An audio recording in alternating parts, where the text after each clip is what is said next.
Bonjour à tous, j'espère que vous allez bien. Aujourd'hui, sur cette première réaction, on va parler de Louis Boyard qui lance un appel de solidarité aux étudiants de ce pays, les amis. Parce que je le rappelle, les amis, pendant que les députés font 7 000 € par mois et se gavent comme des gros cochons, nos étudiants en France ont du mal à se nourrir. Alors Louis Boyard nous explique qu'il y a une majorité à l'Assemblée pour faire un repas à 1 € pour tous les étudiants. Il n'y a plus qu'à voter.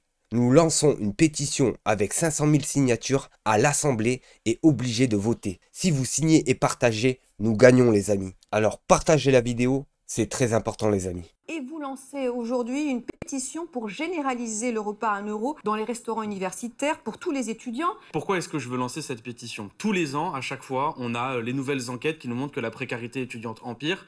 Là, on a une enquête qui a été faite par Copain qui nous explique que vous avez 20% des étudiants qui vont au Resto du Cœur, au Secours Populaire. Pendant 2 jours, tout le monde pleure.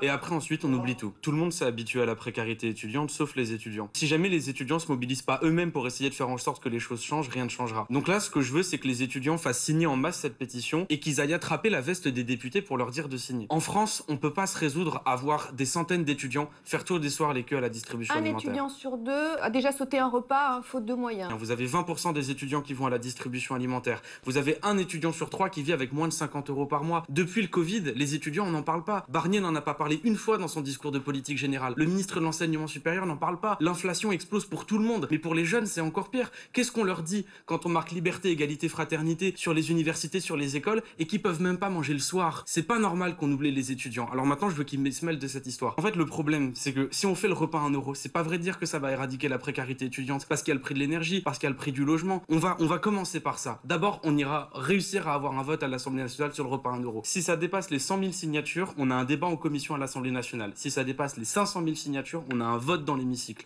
J'ai besoin que tout le monde m'aide. J'ai besoin que tous les étudiants et que tous les Français signent cette... Les étudiants, c'est toujours sur eux qu'ils ont fait des économies. Ils sont en train de faire 300 millions d'euros d'économies sur les étudiants. Cette mesure coûterait 60 millions d'euros. 60 millions d'euros par rapport aux 300 millions d'économies qu'ils font, vous comprendrez que c'est honnête. Mais après, on peut aussi faire le choix de laisser les étudiants ne pas manger et les laisser faire la queue à la distribution alimentaire. Moi, j'imagine pas ma France comme ça. C'est pas comme ça que je vois mon pays. Et je veux pas laisser les jeunes dans cette galère-là. Donc on va commencer par la pétition avec les 100 000 ou 500 000 signatures sur le repas à 1 €. Après, on ira sur la question du logement étudiant et à terme, on ira sur le revenu étudiant. Parce que le seul moyen de sortir ces millions de jeunes de la précarité, c'est de se battre pour un revenu étudiant. Et si c'est pas les étudiants qui se battent eux-mêmes pour que les choses changent, alors rien ne changera. Parce que tout le monde s'est habitué à la précarité étudiante, sauf les étudiants. Mais je trouve que c'est une honte que nos étudiants en France ne peuvent pas se nourrir correctement. Comment vous voulez donner envie à nos jeunes en France de continuer les études? C'est pas possible les amis. Et c'est pour ça que de plus en plus de jeunes arrêtent l'école bien trop tôt. Et c'est pour ça qu'on a des enfants qui sont incultes. C'est parce que la politique ne donne pas envie à nos jeunes. Le minimum les amis, c'est qu'ils se nourrissent correctement nos jeunes. Et pas qu'ils aillent au resto du cœur quémander de la nourriture les amis. Mais on est où? Alors après nos retraités qu'on traite comme des animaux, après les travailleurs de ce pays qu'on traite comme des vaches à lait, et ben maintenant on s'attaque à nos étudiants. Et je trouve ça inacceptable. Et c'est pour ça qu'il faut tous se tenir derrière Louis Boyard et sa pétition. Et vous avez vu les amis? C8 va s'arrêter. L'Arcom va définitivement effacer C8 des chaînes télévision françaises. Et vous allez voir qu'ils sont pas bien, mais pas bien du tout les amis. On regarde la vidéo et on fait une petite réaction. Quel est votre sentiment aujourd'hui quand on est en train de parler de l'arrêt possible de C8 dans les mois à venir? Arrêt possible, arrêt réel, vous voulez dire. Ça y est, l'Arcom a décidé. Il y a encore des recours en cours, mais oui, bon, on va voir. Mais mon sentiment, c'est un sentiment d'étonnement. Je ne crois pas qu'il y ait une démocratie où on est d'un seul coup arrêté, interdit un média. Qu'on est chez Hanouna parce qu'il était sorti parfois de ses limites. Parfois. Il a été condamné plus de 20 fois. Il n'y a aucune chaîne télévision française qui a été condamnée autant de fois. Au bout d'un moment, il faut bien les comprendre. C'est pas l'Arcom qui a signalé C8. C'est le peuple français qui a signalé C8. Et c'est ça la différence. Et c'est ça qu'ils oublient de nous expliquer. Et je suis désolé, ils ont bien fait d'effacer C8. C'est comme Europe 1, CNews, BFM TV et toutes ces chaînes de propagande. Au bout d'un moment, les Français... ils en ont marre, et c'est pour ça qu'ils vous signalent. À chaque fois, c'est la même chose. Vous traitez du même sujet. Les musulmans.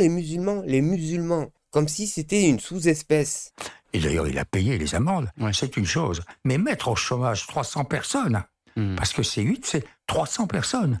Des maquilleuses, des techniciens, des réalisateurs, des collaborateurs. 300 personnes, mais qu'est-ce qu'on s'en fout de 300 personnes? Ces personnes-là n'auront pas de mal à retrouver du boulot sur une autre télévision française. Et c'est là où je vous dis que les Français sont pris pour des jambons. Alors quand on a des industries françaises avec plus de 10 000 personnes, on voit pas ces personnes se pavaner sur les plateaux TV en nous expliquant qu'il y a des Français qui vont mourir de faim, manque de travail. Non, alors pourquoi avec 300 personnes? C'est très peu. Et je vais vérifier si c'est vraiment 300 personnes qui travaillent pour la chaîne C8, ce qui m'étonnerait, mais même 300 personnes, c'est rien du tout. Ils n'en avaient rien à faire. Ils n'ont pas songé à cela seulement.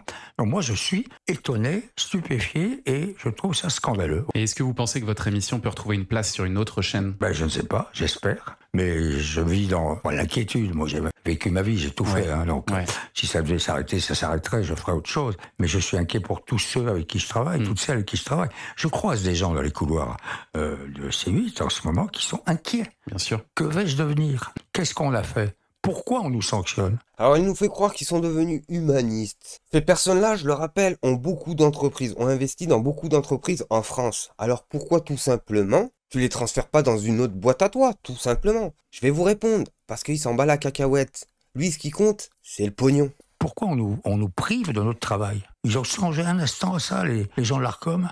Rien à faire. C'est un geste politique. C'est un geste politique. Ah oui, c'est comme ça que vous le pensez? Ah oui, absolument. Et sur cette vidéo, les amis, Amaury Brélé, rédacteur en chef de Valeurs, nous explique qu'Emmanuel Macron a braqué la France. Les déficits flambent. La dette s'envole à 1000 milliards d'euros en plus. C'est le casse du siècle. C'est ce que je vous expliquais auparavant. Du jamais vu. Lui, Bruno Le Maire, Gabriel Attal et la Macron ont leurs empreintes sur la scène de crime. Les amis, on regarde la vidéo et on fait une petite réaction. On savait déjà qu'Emmanuel Macron avait commis un hold-up démocratique en 2017. Maintenant, vous dites, c'est la caisse. 7 ans plus tard, c'est le braquage économique. Oui, c'est le casse du siècle. 1000 milliards d'euros ajoutés à la dette au cours de sa présidence. C'est du jamais vu. La France n'a pas présenté un budget en équilibre depuis 50 ans.